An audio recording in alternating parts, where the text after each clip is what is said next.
Hello, and welcome to Hollywood Headlines. I'm your host, Maddie Heckler, and on tonight's episode, we are going to be talking about the latest news in Hollywood, starting with Justin Bieber's Coachella performance. Hollywood Headlines starts now.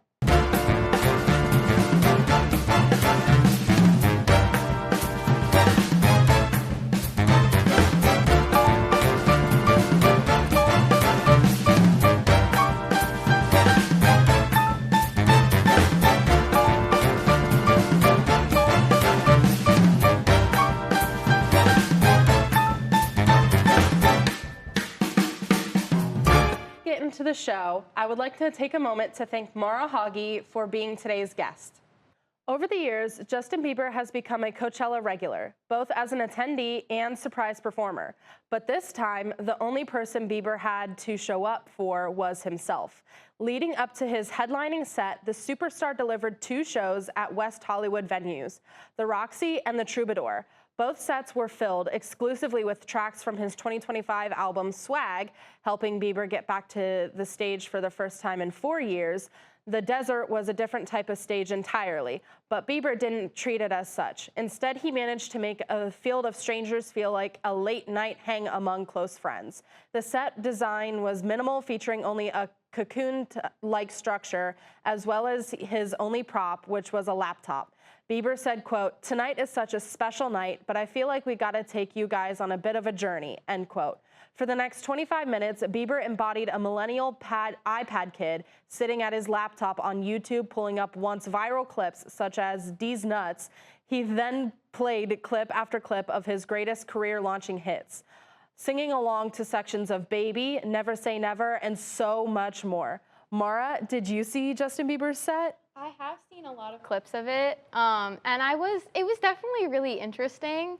I thought that it was definitely creative what he did, but I don't know if it was necessarily like my thing to have it be like kind of like a karaoke type of vibe. It seemed like it did kind of give like a karaoke vibe, but it was like the clips that I saw of when he started singing like Baby and a lot of his like older original hits, literally everyone in the crowd like literally instantly like lit up. It was so fun. Yeah. Do you think you would have gone to Coachella to see him or like maybe any other performers? I mean, I would have definitely gone for Sabrina. I know Sabrina Carpenter's Me too. Me too. Coachella performance was like unforgettable. And I did hear that Justin Bieber allegedly got paid more than her at Coachella, which I found interesting. But I thought that a lot of the Coachella performances were really cool, and I think it would have been a cool experience to be there. I don't do well with like heat and whatnot, but I think that if I could have, I would have gone. Yeah. The beloved Hunger Games franchise is making a comeback once again. This time, the story dives into Haymitch's life before he was Katniss Everdeen's mentor.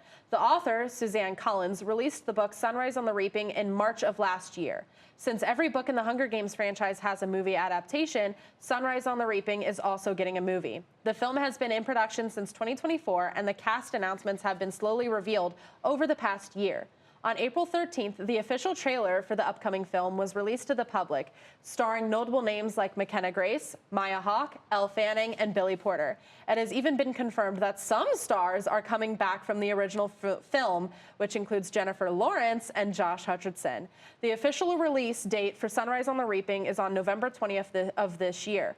Mara, are you excited to see this movie? I am so excited. I love the Hunger Games. I have loved the Hunger Games for so long, and I was so excited to hear that the book was coming out, and I got it as soon as I possibly could. Oh, I did. And I've already read it like several times. I'm just so excited for the movie. I'm so excited as well. It's literally my favorite franchise. Catching Fire is my favorite. Like I've been following the story for so long, and like Haymitch has been one of my favorite characters. So do you think Woody Harrelson might come back alongside like Jennifer Lawrence and Josh as like reprising his original role and like really an epilogue? Hope so. Like that would be so cool. And I know like the epilogue for me in the book was a really important part of it. Oh, definitely. And so like just to like kind of wrap things up and bring it back to, you know, the original characters. So I think that it definitely would be really cool if he did, and I'm hoping he does. Yes, There's no guarantees. I've read the book but myself too. It's heartbreaking. I'm gonna need to be dragged out I'm kicking gonna be and screaming. sobbing in that theater.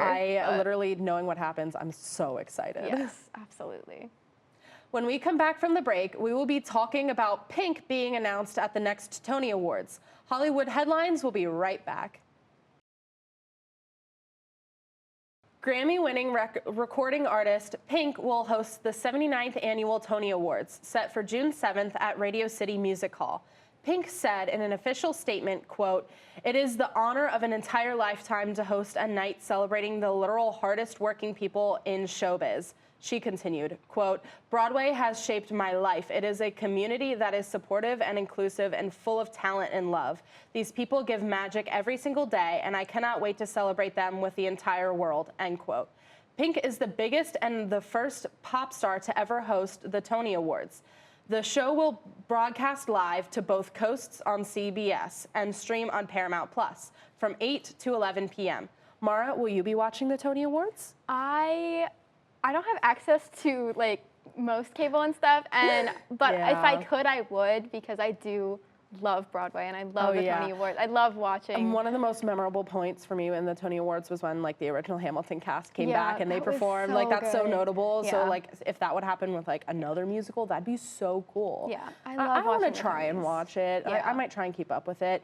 Are you going to be excited for Pink's like hosting debut? Yeah, I think that Pink is like just so vibrant and such like an energetic person, and so like I think that she'll be a really good host. And I'm hoping that, you know, everybody respects her as a host, because I think that, you know, being the first pop star to host the Tonys is probably going to be, and she doesn't like, have much controversy, and I haven't seen her host anything before, so it seems like I think she'll have a very strong debut as like a award show host. I hope so. Melissa Barbarera has set sail for New York City.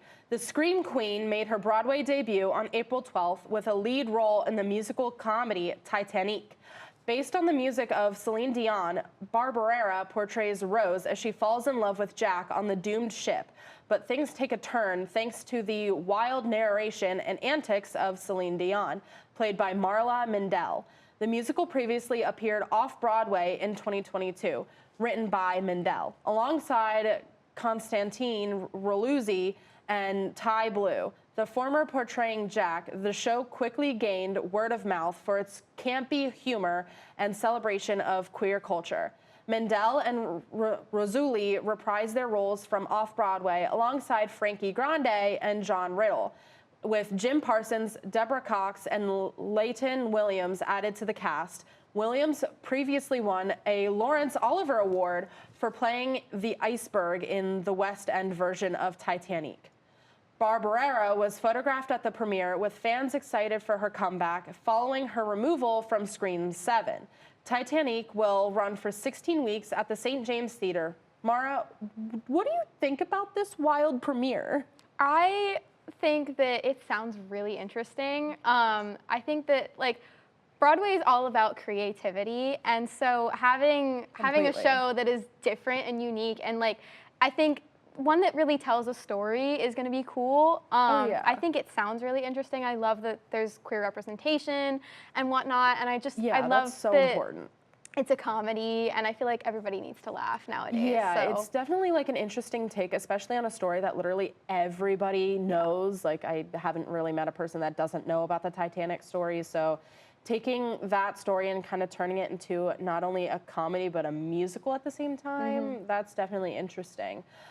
Are you excited to see Melissa Barbarera on stage at all? I mean, I don't know much about her, but from what I do know, I think that it's going to be a really interesting performance, and I hope that, you know, she does well. I think I anticipate her doing well. So. Oh yeah, like if you would ever be able to get up to like where it is on stage, would you ever consider seeing the show at all? Absolutely. Like I love a good comedy, and a musical comedy is even better. That's definitely just combining two things that I love. Completely.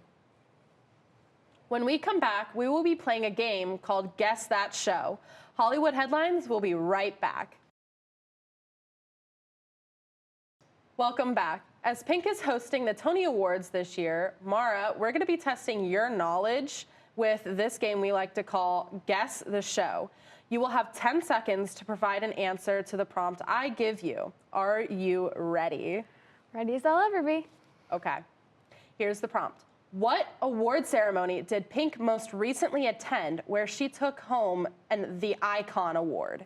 Was it the Billboard Music Awards, the Grammys, Nickelodeon Kids' Choice Awards, or the American Music Awards?